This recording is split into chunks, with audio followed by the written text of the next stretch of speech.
हाल ही में अहमदाबाद में आयोजित कांग्रेस कार्य समिति CWC की बैठक में न्याय पथ प्रस्ताव पारित किया गया, जिसमें पार्टी ने सामाजिक न्याय, धर्मनिरपेक्षता और संविधान की रक्षा के प्रति अपनी प्रतिबद्धता दोहराई। इस प्रस्ताव में कांग्रेस ने इंडिया गठबंधन के साथ अपने सहयोग को भी स्पष्ट किया, जो प्रारंभिक मसौदे में शामिल नहीं था।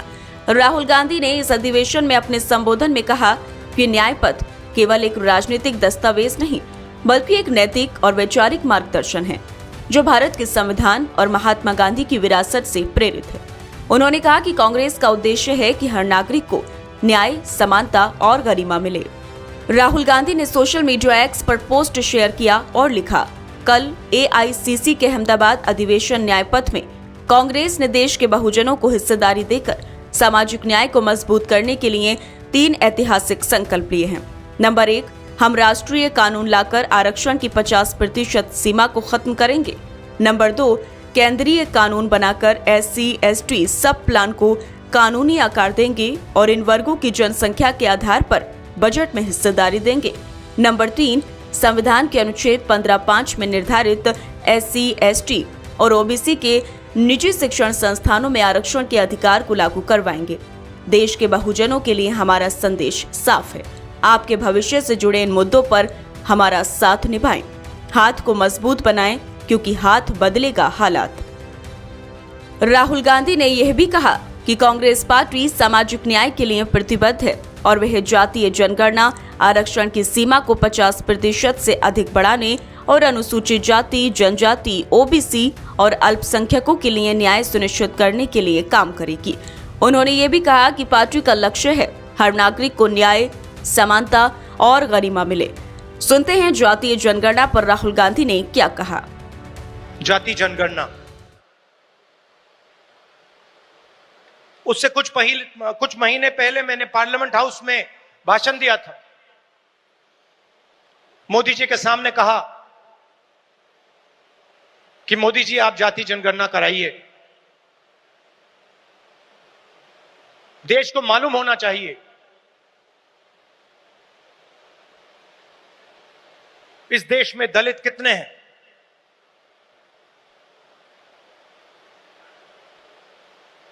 पिछड़ा वर्ग कितना है,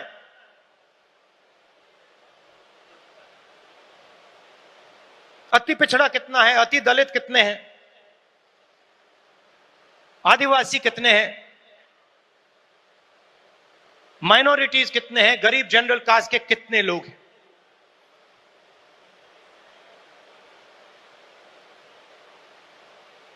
और मैं सिर्फ जाति जनगणना के पीछे नहीं था। जाति जनगणना एक कदम है।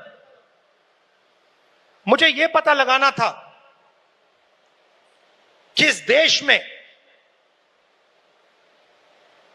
किसकी कितनी भागीदारी है। उस समय मैंने कहा था कि देश का एक्सरे होना चाहिए, पता लगाना चाहिए कि जो हमारे दलित, आदिवासी, पिछड़े वर्ग के लोग धूप में काम करते हैं, मजदूरी करते हैं, क्या सचमुच में यह देश उनकी इज्जत करता है? क्या सचमुच में यह देश उनको जगह देता है? यह मेरे दिमाग में सवाल था। मोदी जी ने,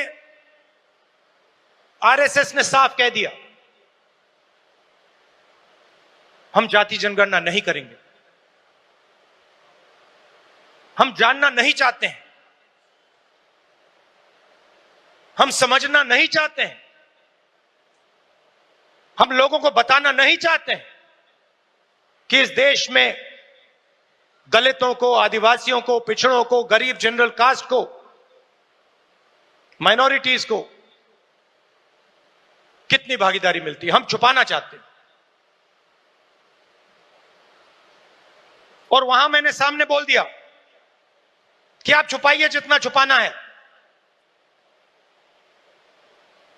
लोकसभा में राज्यसभा में हम कानून पास करेंगे, आपके बिल्कुल सामने कानून पास करेंगे, जाति जनगणना यहीं से निकालेंगे।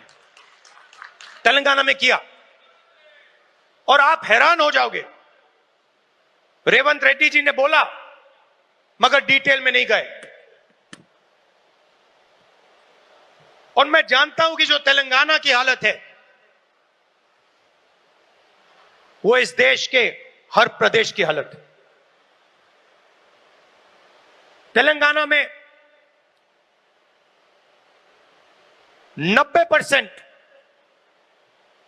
90% आबादी ओबीसी, अति पिछड़ा, दलित, अति दलित, माइनॉरिटी, आदिवासी।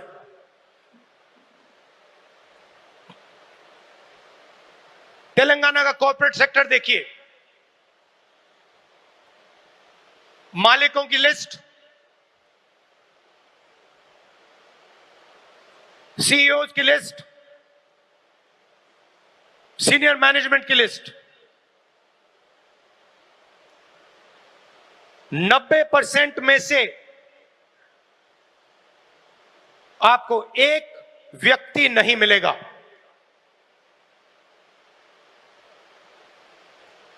नब्बे % की भागीदारी तेलंगाना के कॉर्पोरेट सेक्टर में है ही नहीं।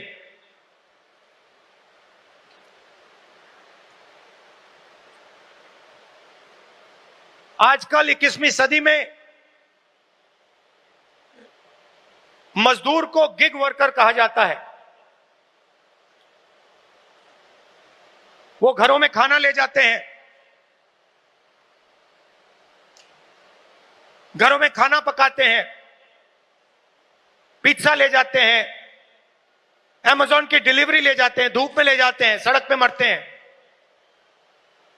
तेलंगाना में उनकी लिस्ट निकाली,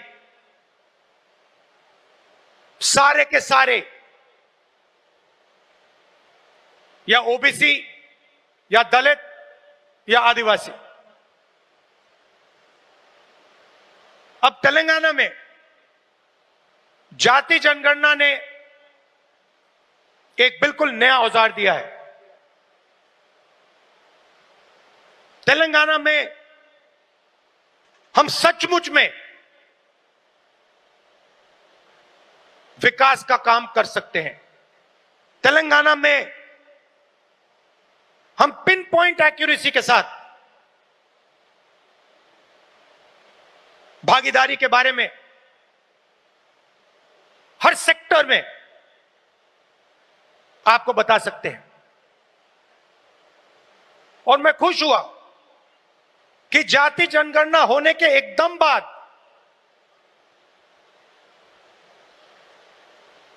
हमारे चीफ मिनिस्टर ने और हमारी टीम ने